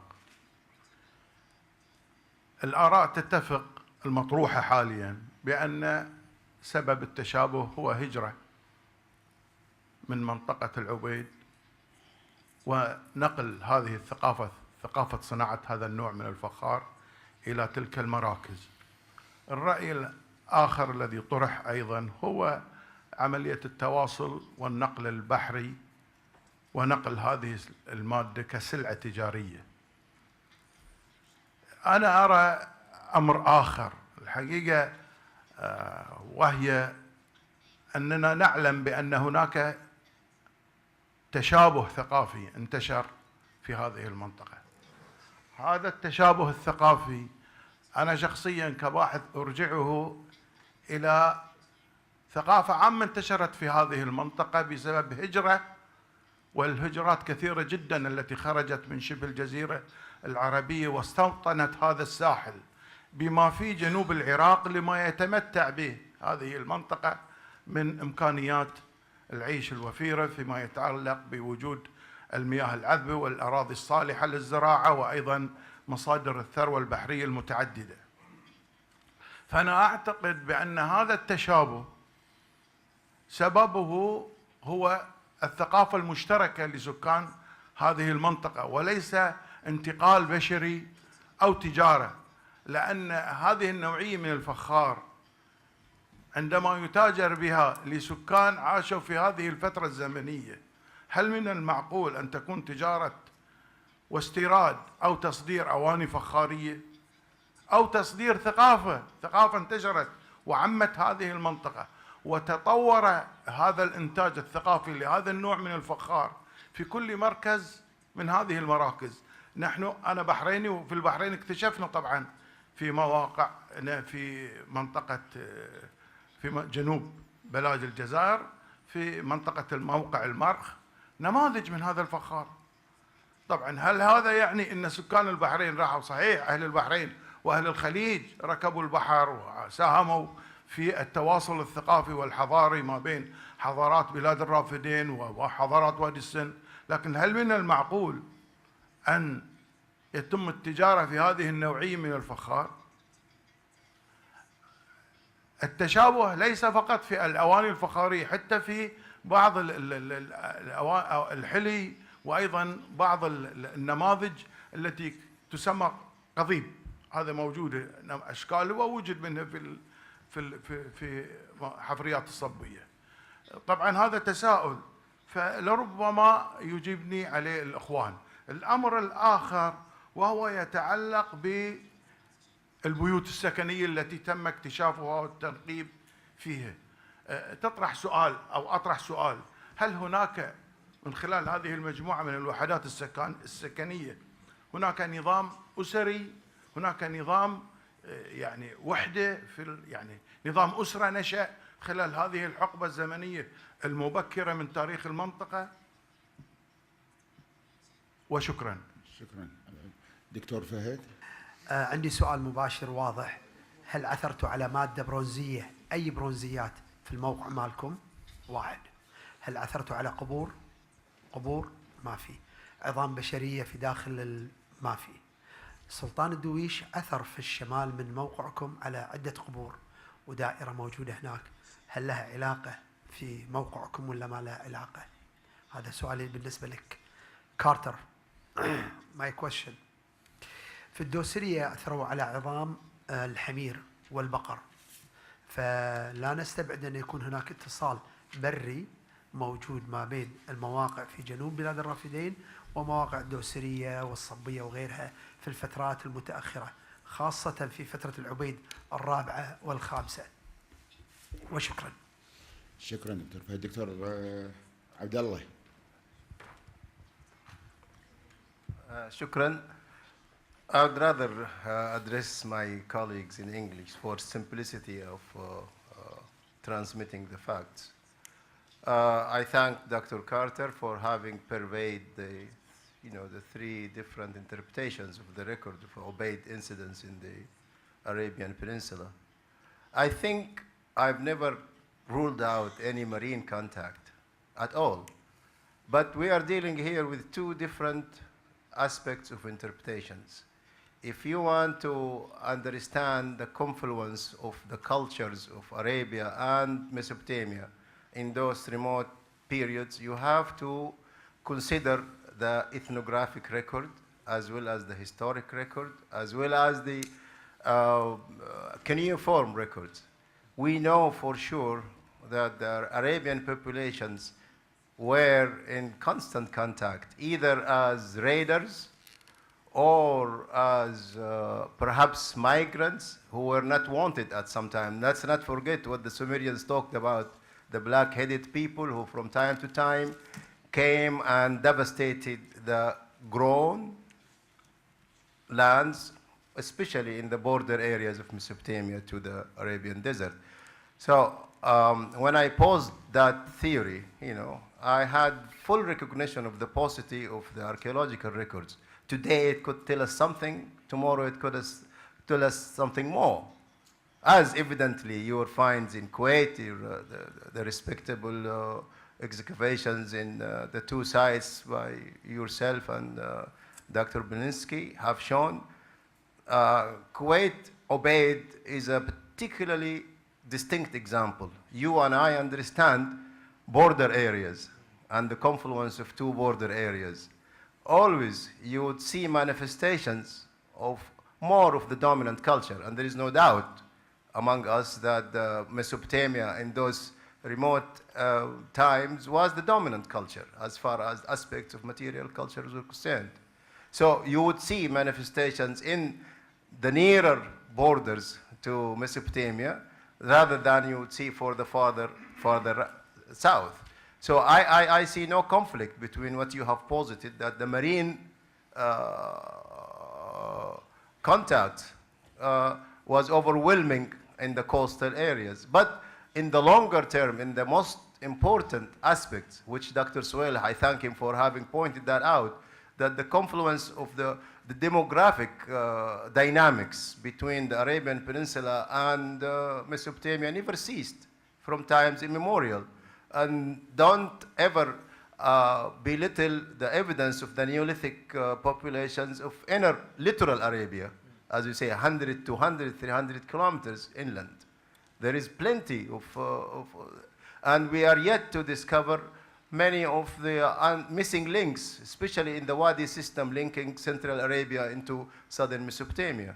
These are yet, the paucity of the archaeological record should make us more modest in positing the exclusivity of one contact versus another. For the time being, I think you are correct.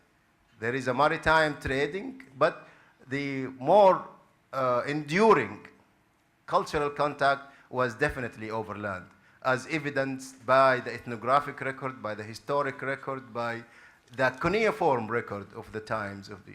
And thank you very much. شكرا دكتور عداء. The list is closed with محمد المعراج because we need to, because there will be another session. محمد المعراج. عندي بخصوص فخار العبيد في المنطقة الشرقية اكتشف وفي البحرين. في رأي يقول إن الأصل العبيد فخار العبيد في المنطقة الشرقية وبعدين انتقل إلى وادي الرافدين، بينما هو يتراولي العكس، يعني إنه في وادي الرافدين باسم الموقع العبيد، بعدين اكتشافه بغزارة في وادي الرافدين أكثر من منطقة الخليج، وعلى هالأساس انتقل، يعني لأن خاصة الكمية اللي اكتشفت في شبه الجزيرة العربية في المنطقة الشرقية وفي الكويت قليلة جدا وكسر فخارية ومو كاملة، بينما في وادي الرافدين اكتشف بكميات كبيرة وفيها زخارف وفيه تطور، يعني من البدائي لين المرحلة المتطورة من فخار العبيد. هذا يبرز سؤال بالنسبة إلى الدكتور مديلوي، ذكر أن في الحبوب اكتشفت في أقدم من وادي الرافدين، ويقترح في كلامه اللي في المحاضرة أن انتقل من أفريقيا إلى عمان ومن عمان إلى وادي الرافدين، بينما حضارة وادي الرافدين إلى الألف السادس يعني، واكتشفوا البذور في موقع جرمو. فعلى هالأساس يعني شلون يصير أنه انتقل من أفريقيا للعمان في الألف الرابع قبل الميلاد ومن إلى وادي الرافدين؟ السؤال الثاني، هل رأس الحمراء هو نفس رأس الحد؟ بس شكرا. شكرا محمد. نبتدي مع بروفيسور بلينسكي بليز.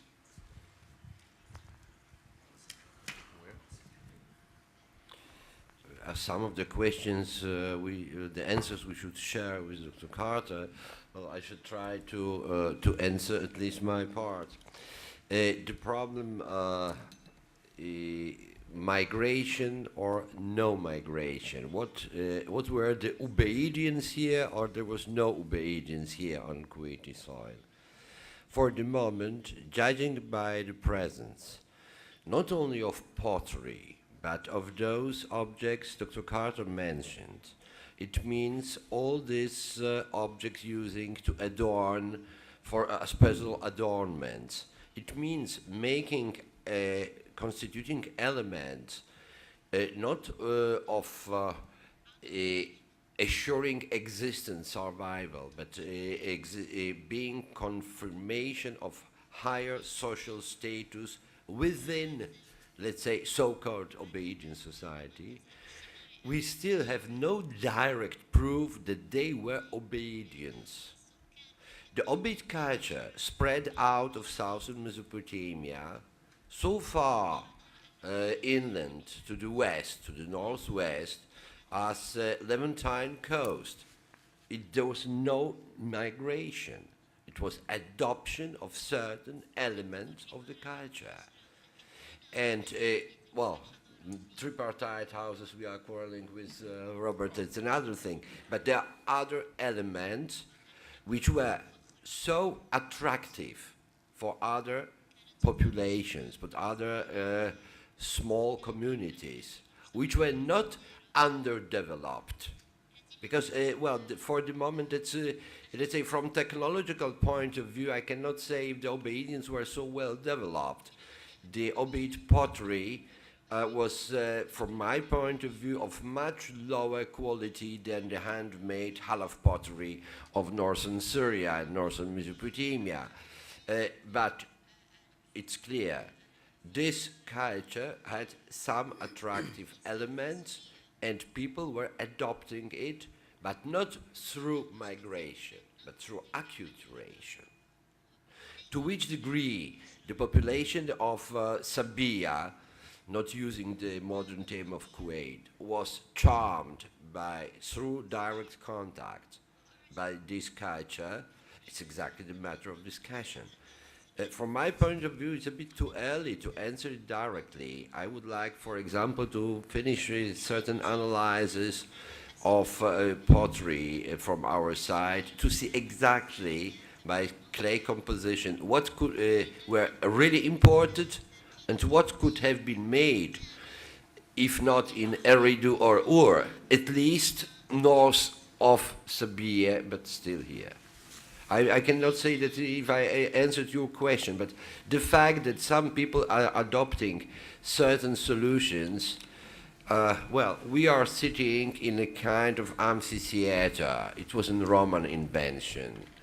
But I'm afraid that, I don't know, maybe Shihab has a direct contact with the Romans when he, we are adopting certain solutions, not necessarily adopting every element of the culture. You see, and I'm trying to look at obedience as a societies. I mean this, so no obedience. Bahrani as a people adopting interesting solutions they saw through constant contact. But we know nothing about their ethnicity, and we shall never know. Judging by the stone industry, they were really, in fact, the people of Arabic Neolithic. You see, that's too complicated to say, migration, invasion. No, it's too early. Answering the question concerning bronze burials and so on. I'm sorry to say no metal objects and no burials I can connect directly with Bahra settlement. I fully agree about this migration theory that it's really contact, mutual contact, adopting elements. And I'm really supposing that here on Kuwaiti soil we may expect existence of some more settlements of fishery character like H3, but also those situated inland, kind of a chain. If we are looking at the map, or Dr. Carter presented distribution of the sites, south of Kuwait City start a certain gap, let's say till Dosayri and Al-Qannas. We do not know what was, why here is such a gap in remains. I cannot say with settlements, in distribution of potsherds, but that's reflecting, the state. Maybe really we have here to do with a certain sub-entity, cultural sub-entity, representing relations Obeidi Kuwaiti, and the other's story started farther southwards. Still, we are in fact at the threshold. We have the right to compose our hypotheses and models. Models are our tools. But for the moment, I think there is no model really prevailing and really supported on proofs, you can present in a US court. Okay. Thank you, Professor. Okay. Thank you very much. On the subject of migration and shared culture, I think it's quite possible that we have both exchange relationships, so trade, and possibly a certain amount of migration, but possibly going both ways. I don't see why people from the Gulf couldn't have been going up north to Mesopotamia as well as people in Mesopotamia coming down into the Gulf. And to varying degrees, depending where you are on the borders, if you like, shared material culture. But I think down in, let's say, the southeast of the Gulf, towards Oman, I think the material culture does differ from the northern Gulf, mainly in the presence of obeyed pottery and how much of it there is. But I think communication was certainly a constant presence. It was constantly happening in all areas, perhaps not over very long distances always, but sometimes over long distances. So I think there's an element of truth in all of the three different models, if you like. Regarding the land-based context, I have to absolutely agree, yes. I mean, I've been focusing on the pottery, and pottery mainly goes by sea, so we do have a bias in our, I admit that I have a bias in my explanations towards the sea, and you absolutely cannot rule out land-based migrations, because for the most part of Arabia is land, is inland, and during the 6th and 5th millennium, apparently full of Neolithic peoples who were obviously on the move. And I'm absolutely sure that they would have been going from southern Iraq to the Gulf Coast and other inland areas of Arabia. So absolutely right. It's less visible in the archaeological record because the pottery, I think, is easier to transport by sea. But I absolutely agree with Dr. Abdullah on that one. Yes, I think that's my main point, really. Yeah. شكرا دكتور علي. دكتور المعراج يسأل عن الحبوب الذرة البيضاء. بالفعل وجدنا في بعض البيوت في راس الحمراء حبوب ذرة بيضاء قادمة من أفريقيا في ذاك الوقت في 2004 قبل الميلاد. ثم بعد ذلك في منتصف الألف الثالث قبل الميلاد عرفت زراعتها في بلاد الرافدين، ولذلك نعتقد أن صار عملية نقل من عبر مواقع عمان ومواقع الخليج إلى بلاد الرافدين. وعندنا إشارات إلى أنها أيضا زرعت قبل في عمان قبل بلاد الرافدين، لأن في بواكير الألف الثالث قبل الميلاد عرفت زراعتها في واحد هيلي شمال عمان، ولذلك ما عرفت المواقع العمانية بالذرة البيضاء منذ بدايات أو من الألف الرابع قبل الميلاد. بالنسبة لراس الحمراء وراس الحد، راس الحد في المنطقة الشرقية من عمان، وبينما راس الحمراء في محافظة مسقط في منطقة مسقط. شكرا. نشكر المحاضرين. الآن نسلم الرئاسة للبروفيسور بليدسكي، وندعو مارك بيتش، لوكر روتسكاي، وعبد العزيز سويلح للمنصة للجلسة التالية. شكرا.